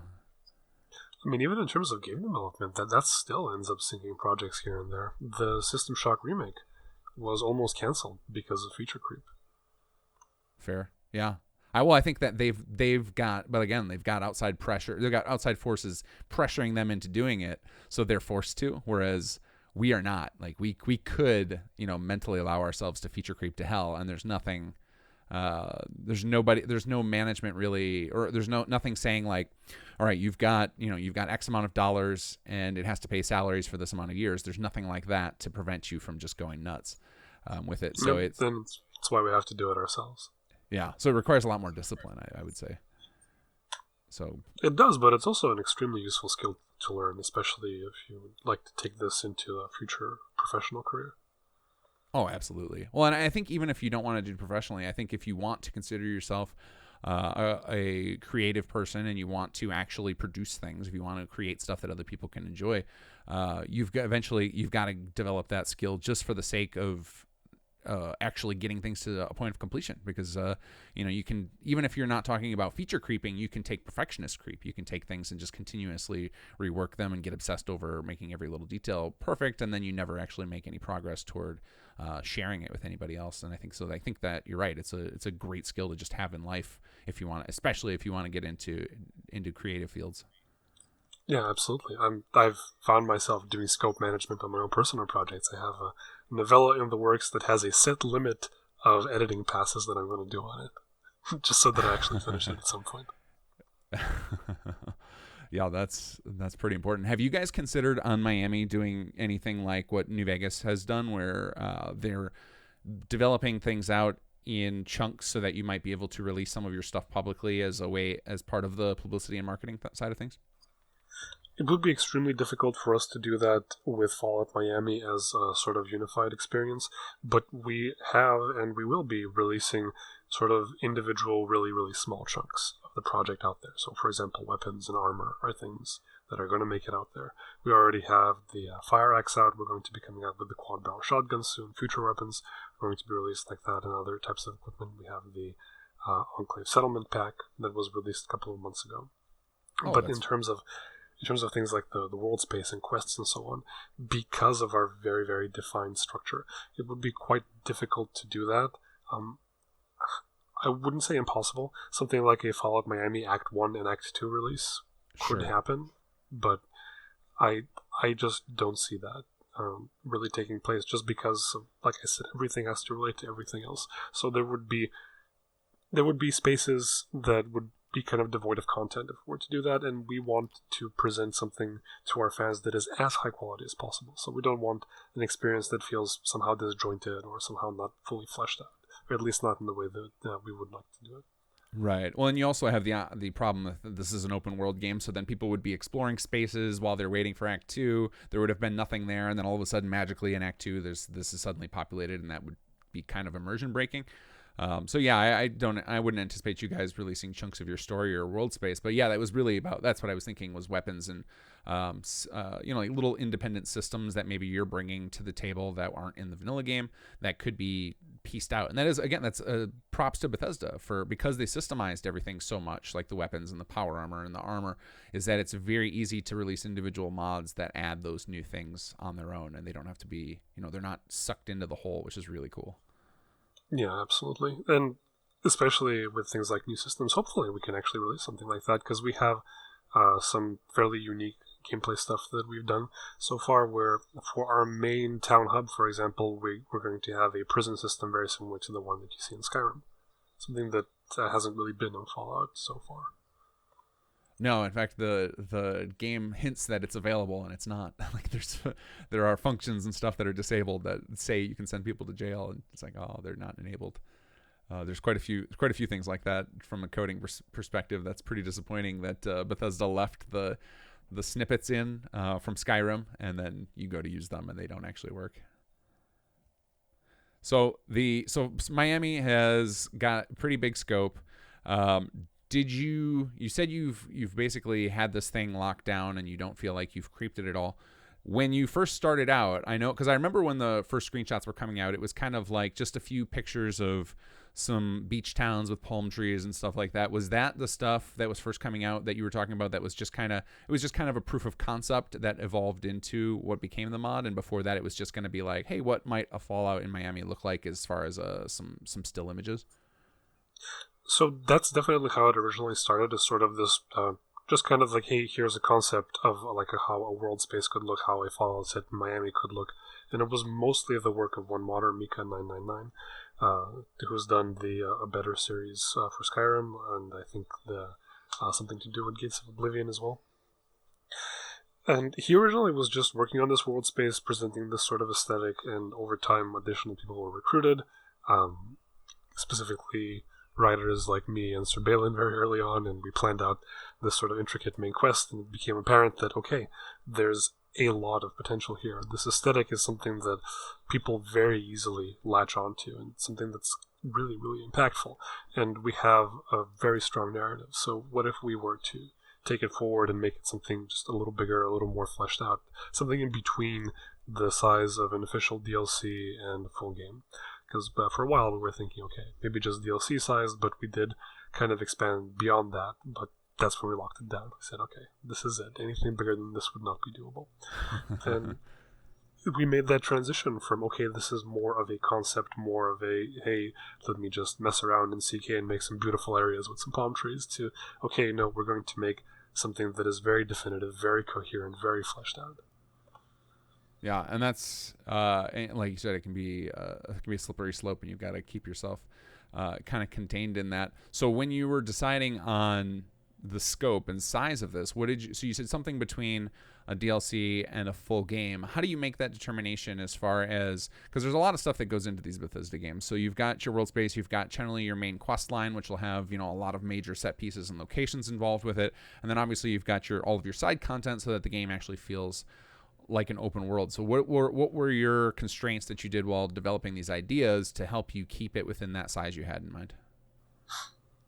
We did know that we wanted to have a main quest and multiple side quests. And we knew that we had a world space of a certain size. So then we started looking towards the real world, towards history, for different kinds of inspirations to figure out how it all ended up fitting together. We knew that we didn't want our main quest to be something that's extremely long and makes up most of the experience, because we do want it to feel like an open world where there's these different groups that you can go and interact with that relate to each other in different ways. And really the key point was to nail down exactly what's going to happen in the main quest in terms of like the big stuff, right? Like, okay, this is what Act 1 is going to be about, this is what Act 2 is going to be about. We're going to have these big crucial moments that function as transitions between the different parts of the narrative. And then once we have that as a sort of like a container for the story, we begin fleshing it out and adding as much detail as is needed to get you from A to B to C. Mm-hmm. But it's very important to have the A to B to C planned out to begin with, because if you don't know where you're starting and where you're going, it is very easy to just make something that ends up like a big bowl of spaghetti. Yeah, well, and the other side of that that's difficult, and I still don't know how Bethesda has managed it, is preventing a couple of things. One is preventing your side quest content from making your main quest content look bad, and how to avoid repeating tropes too much between all of your side and main content, because there's one thing that's becoming apparent with Bethesda games as they grow in scope, is that there are only so many different ideas and stories that can be told, and that when you start developing all these quest content and side content in these giant areas, is that it tends to be that things can start to get muted and repetitive. And I don't know how they tend to avoid it, because I feel like there's there aren't a ton of, I don't recall a ton of moments in Fallout 4 where I'm like, all right, I saw that exact thing, but I could see if you tried to scale up the game, 3 or 4 times that size, you're going to start running into that. Or if you look between games, you can find similarities between characters and side quests between different games where it's kind of following the same pattern and idea. How much do you guys, or how do you guys deal with that? Like, what is your strategy to ensure that the people writing your different quests don't step on each other's toes, or make certain small content too big? Like, how do you handle all of that part of writing? I mean, like I said earlier, scope management is definitely a part of it. So it's kind of difficult to say, okay, you have a budget for this much narrative, right? What does that mean exactly? Yeah. You could say, okay, you have this many NPCs with this many lines of dialogue and so on, but even that doesn't necessarily work out. So we tend to sort of apply labels to things. So say there is a side quest that implies a certain maximum scope. Then there is a main quest, which implies an X number of side quests worth of scope. And then when we start actually thinking about the specifics for each quest, it is kind of like a very gradual step-by-step process.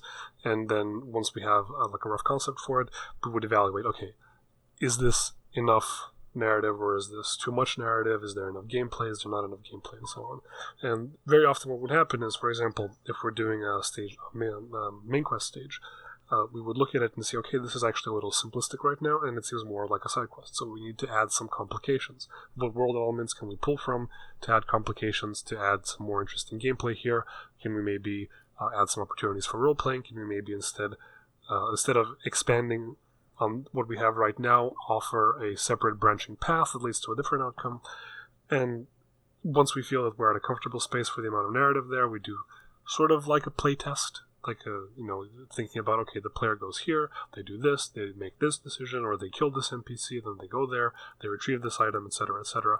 And if we feel that that is sort of a comfortable amount of narrative content, then we decide, okay, that's enough, and we proceed, keep doing that with the other quests, then we compare them to each other. Right? We see, okay, this side quest is actually a little longer than the other side quest, so maybe we should shorten it a little bit, by removing certain elements from it, or maybe the other side quests, some of them need to be expanded because they're not making use of enough world elements and so on. It's just that it's a long, gradual process, I guess. Sure. But it is important to be very cognizant and aware of what your limitations are, and have at least a rough idea of the different levels of scope, we could call it that way. So, like I said, this is a side quest. This implies a certain number of situations with a certain number of complications and a certain number of characters. Sure. It's also it's got to be a fine line to walk when you're working with a multitude of writers. There is that different. I guess that this is one of those communication things. Is you just got to be very clear about what the scope is at each level that you consider as a team. What constitutes as each type of quest. Because I would say outside of main quest and side quest, there's also like what Bethesda has labeled the miscellaneous quest, where the simple things like a fetch quest, or a simple go talk to somebody for me, like those real simple. They're less quests and more like little tour guide bits where they're just kind of like feeding the player with quest markers to go check out the world. Is that communicating what each of those classifications is, and giving the appropriate people the freedom to pursue each of those. So how are you guys doing the whole filling out the world space with things like that, like miscellaneous quests and random encounters, and those kind of like the little vignettes you would find where it's kind of a environmental storytelling. You wander into a location and it tells the backstory of something that happened before the war. What are you guys doing to handle all of that? Because obviously fleshing out a world space is a very big task, and it can require. So there's a lot more than just, say, for example, the main quest and your bigger side quests. There's also all that little stuff. It's definitely like a back and forth collaborative process between writing and level design, because there are things that we as writers want to do to flesh out certain aspects of the world, or certain points in the narrative and so on, where we plan these and we hand them off and we say, okay, this area needs to be like that. But sometimes, very often in fact, what would happen is a level designer comes up with a very interesting building. And we look at that and we see, hey, there's actually potential to explore something here that we hadn't thought of before. So we sit down, we decide whether it is appropriate to add that to the scope or not. And then we start thinking of like, okay, what is the best way to make use of this location? Would it be for terminal entries? Would there be voiced holodisks there? Would we actually want to set a side quest there? Do we have a side quest that needs a location? And then does this location fit? And so on. And there's also a lot of the smaller things they said, like just these really, really small environmental world building elements. They just generally tend to arise organically, especially when you have a level designer who's working and then they see, oh, hey, I built this area. Wouldn't it be really cool if I placed this object there that implies that something happened? And that can also happen between departments. For example, recently we had the exterior design for the post office being finished. And I was looking at that, and I was in need of a location for a certain stage of one of the main quests. And that location seemed perfect for it. So then I sat down with the level designer in charge of it, and we started talking. And then we started fleshing it out more and more and more. And it involved even really, really tiny and small world building details, like the flag at the top of the post office is being flown upside down. Okay. So a lot of it is organic then. So you guys are allowing this to just kind of come out of the creative process. So if you give people, everyone they know the overall tone, and you just let people kind of work in different spaces, and you see what comes out of it. As long as we keep the scope in mind, yes, because there's always an element of sort of evaluating, is this doable, is this not doable, in terms of how much time it's going to take to implement. Because someone might get a brilliant idea, but if it would take too long or be too difficult, and it would set us back in terms of not being able to accomplish what we need to in terms of the main world space or the main quest, then we would have to either simplify that or cut it all together as an idea. Yeah. And there's obviously things that are planned, but the organic stuff is where people tend to get a little more motivated and a little more creative. Yeah. And it's a tough line to draw there too, because a lot of times you can start laying out an idea, you get excited about it, and then maybe it ends up taking longer than you expect, and you can throw your whole pipeline over. So it's even just saying yes to small things can sometimes turn into a big time sink. Like that is a common thing that I deal with personally, is that a lot of times I get overexcited about an idea and I think it through. I'm like, yeah, that'll be pretty quick and easy. I can knock that out in a couple hours, and then 15 hours later, I'm still smashing my head against it, and like, oh god, I did not prepare for this amount of time. And when you start doing that on the scope of something with 150 people, it can get dangerous. Yeah, like we talked about earlier, hashtag scope management. Yeah, it's something I keep bringing up with you, is because I think you guys and any of the other Big Mount teams have a very clear idea of how that goes and how to keep it under control. And it's a temptation that I think every new mod author is going to come in with, because they're going to have, I think anybody who tends to want to mod, and you can see this from those idea men I was referring to, who will send these elaborate ideas to mod authors and ask them to be made, is that a lot of the temptation for new mod authors is to come up with something incredibly ambitious and feature creep themselves and then burn out. And I guess this is for the listeners, is a way to say, like, everybody goes through this, and everybody has to learn to discipline themselves and temper themselves, whether you're doing a small project or a gigantic project. That's always a thing you've got to keep in mind. So, and obviously, Constantine and friends are much better at it than I am, as my team will attest. But it's something everybody needs to be aware of. If you want to get into modding, you got to be willing to watch yourself and keep things under control, or you'll never finish anything. And it's definitely important to have someone who's on the implementation side who can keep everyone on the team very well informed of exactly what is and isn't doable. Sure. And I imagine you have some flexibility when you're getting to those razzle-dazzle moments, because that's one of the things that's big, and I think it's important in any game, but it's especially a thing we expect in Fallout games. Is we expect at certain key points in the story to something like big to happen, because there's a certain feel to Bethesda games where the world tends to be largely static and the characters just move around within it, and then at those certain moments something major happens, like things like the Megaton thing in Fallout 3 where you can blow up a whole town, or the ending to Fallout 4, like where there's just something unexpected that happens, or even in side quests in Fallout 4 where you have, or in other Fallout games, like in Fallout New Vegas having the rocket with the ghouls launch off, like stuff where you're just like, oh my god, that environment wasn't just all static. Some of those things I imagine you guys are going to be planning as well, and those are the points where you kind of have some leniency on scope, I imagine, when you're in the creative process of like, okay, well, we need this magical moment to happen, so like we're going to devote enough resources to make it happen. Absolutely, and those are things that we've had planned for a very long while. Like I said earlier, especially when you're planning out a narrative, you have your A, B, and C. Well, the B is specifically that. It's these big transitional points where things in the world need to change, and they need to be presented in a certain way that kind of sells it, right? You want to sell the illusion. You want the player to be immersed in it. You want the player to feel like, okay, hey, like this event like actually impacted the world. My decisions mattered, and so on. And these are things that we've had planned before practically everything else, to be honest. So your major story beats, and how much? So you said you want to focus more on having a little more role play feel in Miami, unlike what Fallout 4 tended to be a lot more linear than I think a lot of people would have liked. Even though you do have the major decision as far as who survives, it all ends up in certain wanton destruction. When you guys are talking about, or when you were talking about choice. Now, are you talking about like the impactful choices in throughout the game, things the player decides will have an impact on how the final story, the final post-credits roll out? Or are you leading toward a series of smaller decisions like Fallout 4, where it's just the individual decisions have less of an impact than a few, than one key decision that leads to the specific ending? Because I know you said you've got your ending of each of your factions being winning, and then the neutral ending.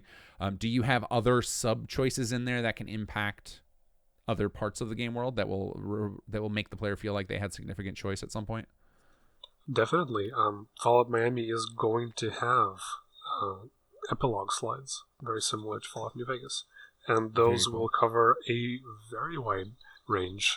Practically every side quest, at least every major side quest, is going to be featured in some way in the ending, assuming that the player completes the side quest.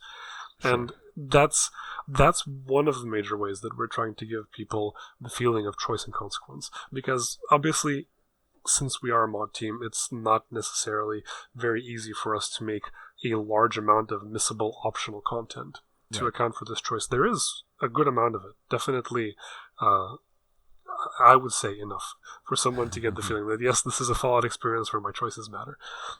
But it can't be as much as we want to, because obviously, if we wanted to, we could be as ambitious as anyone out there and make every single one of your choices is going to have a large impact across the whole world space. Well, it's not necessarily doable. We definitely have a lot of choice in the game, or in the mod, depending on how you want to look at it. And a lot of it is going to be presented in the epilogue through these voice-acted slides. But there is also going to be a lot of it throughout the world space as well. You'll be making decisions on how certain locations are going to go forward into the future, because the sole survivor comes to Miami at a very tumultuous time of change, and they're going to be the agent for a lot of that change. So naturally, as you would expect, they make decisions and the world responds. Very, very cool. So now there was recently a mod that was released for New Vegas that brought about a good point that Bethesda and Obsidian tended to avoid because of the ending slides, is that for players who wanted to continue playing after the fact, there was almost no acknowledgement that the ending occurred. Like, you can continue playing, and there was recently a New Vegas mod that kind of undid that, added in some random dialogue lines and things so that people kind of responded to what the finale ended up being. And Fallout 3, they added that with the Broken Steel DLC. Are you guys approaching something like that, where you'll have, and it's a small thing, but it seems to add a lot of just having people's hellos and idols kind of comment on what happened at the end? Very much so. The ending that the player goes with, including certain major side quests as well, will impact the world space if the player chooses to continue playing. Though we are framing a lot of the ending slides in the sense that, okay, these events happened, and this is what's going to happen in the future as a result of them, but right now it's just starting to happen, so it won't immediately be drastically different. Right. So it's kind of you're kind of telling like the potential future of where things might be headed. Yeah, but there are also going to be changes in the game world itself. It just wouldn't be something, major sweeping, because we do have to keep in mind that there is a certain scope and there's only so much we can do. But what I will say there will outright be factions that will not be present depending on certain choices made. Certain Very factions might leave, certain factions might be eliminated, certain locations might not be on the map anymore, who knows. Yeah, that's all the exciting stuff about exploring through the narratives in the Fallout games, is knowing that you can have these major impacts on the world and change the feel of them. So it's cool that you guys are capturing that still with Miami. But you did bring up a very important point with, and I think this happens in the AAA space too, is that having a ton of optional skippable content really makes the game feel alive and deep for people who want to get obsessed with it. A large portion of the players never bother to experience that stuff, and then so it becomes a matter of resource allocation of like how much time do you put in for content that 5% of players are going to see, and it's there becomes a diminishing returns where you just don't feel like it's worth your effort because you want a certain, and I don't know what I'm sure there are I don't think the numbers are something you could write down on paper, like how many players do I need to play this before I feel it's worth me putting in 1,000 hours or whatever, but there is a certain, and I think part of it goes to this is, for me, it tends to be like, what would I be willing to play? Like if it's more detail than I'm interested in personally, then I'm probably not going to be excited to design it. Where do you guys draw the line on that? Of going, obviously, we have these scope problem to deal with if you want to eventually finish the project, but there's also the scope in the sense of like where do you set that boundary to make sure that it feels like enough, and how do you decide on what is enough, what is too much? Because if you base it just on what's in Fallout 4, the game you're building on, because you want it to feel like part of it, I would say like Bethesda went above and beyond with the depth they did. Like if you look at how deep each of the companions is, like that is a ton of work, a ton of dialogue that most people will never see. And it's so like obviously using that as your baseline isn't realistic for a mod. So how do you draw that line of like what's enough for this project to where it doesn't feel like you scope creeped, but it feels correct for your project? I mean, there's also an additional aspect to it where simply having missable content creates a certain player sensation that there is more choice here. And that is a feeling that I personally really wanted to capture. I've been a big advocate for having missable content, even though it creates a sort of, harsher development environment where, okay, I am building this, players might not see this. And what we've done is make sure that even though there is a lot of missable content, that the player is given the opportunity to see that it is there. And if they choose to miss it, then that's on them. So, for example, specifically with companions, we've done a lot to integrate them into the main quest, at least for their introductions. So, at that point, the player is aware there's this character. This character is an available companion. They seem to be a lot more fleshed out than other characters, so there's probably storylines there I could pursue. But at the same time, it is optional in the sense that the player could choose to ignore them. And how to decide what's enough? Well, the easiest thing for me to say would be, well, we've put in just enough to give the player the sensation that, yes, there's a lot of choice, yes, there's a lot of missable content, yes, I could go through this in a way that is completely unique to me and no one else could play through Fallout Miami in the exact same way. But it is a very difficult question to say, okay, what is exactly enough? I can't really give a concrete answer on that. I can definitely say not too much is a very, very good, very good target to aim for. Well, yeah, and I imagine that the answer changes the closer you get toward the end, where you're just like, all right, we're probably 6 months away, but we're gonna need to cut a few things. Like then it might change your perspective. Yeah, exactly. And the way that I personally try to steer the team to deal with this problem is to make any optional content adjacent to non-optional content, and to always be very, very aware of the fact that the priority here is to make sure that we have our main narrative experience and our main world-building experiences in place before anything else. So that involves certain key side quests that are absolutely 100% essential to selling Fallout Miami as a whole unified experience. So, for example, if you don't ever do this side quest, you would never learn about this big part of the world that is very important to how everything else plays out. And that's fine. If players choose to ignore that, that's 100% acceptable. But if we're building Fallout Miami for the lore hounds, we're building Fallout Miami for the hardcore fans.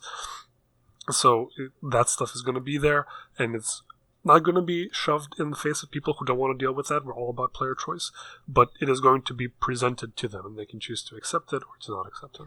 Right. Yeah, I thought that was actually one of the best design decisions Bethesda made with the dialogue wheel, is putting all of the options to progress the story on the A button, or on the, I don't know what it is. I always play with a controller because I somehow fell out of the mouse and keyboard elitism.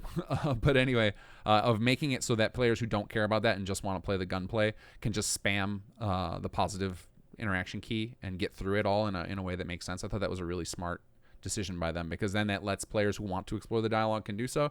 Players who don't care can power through and still have an enjoyable experience. Yeah, I think that's actually been a fairly common solution throughout the years too. If I remember correctly, in Mass Effect it was the same.